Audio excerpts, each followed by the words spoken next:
guys, samahan niyo ako sa pag-check na itong TV na to. It's hanging TV. Binigay to ni Komini-san, my friend. Shout out sa iyo, Komini-san. Arigato ne. So nakatali, tinali niya siya, naglagay ng plastic ring. Kasi sinabi ko sa kanya, pag hindi kailangan, akin na lang. So, hindi na kailangan, so binigay na sa akin. Parang type ko kasi itong TV na to kasi it's hanging. Tapos binalot niya as in. Ayan. Complete set.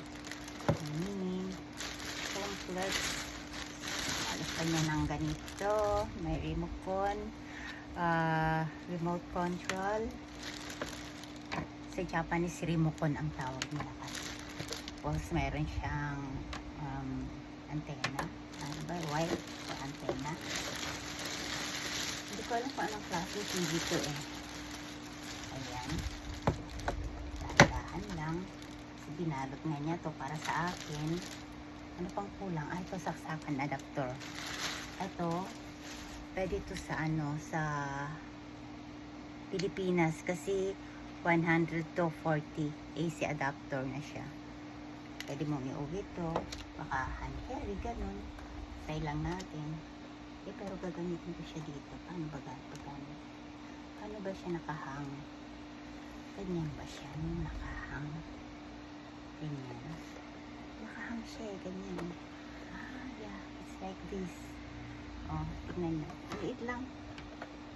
Maliit lang siya na TV. Ganyan.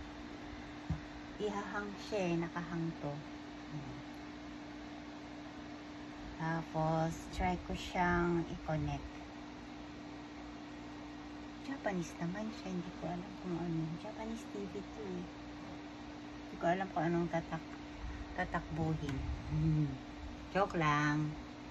Yan, overtime. Overtime daw ang TV. So, meron din siya sa likod manual.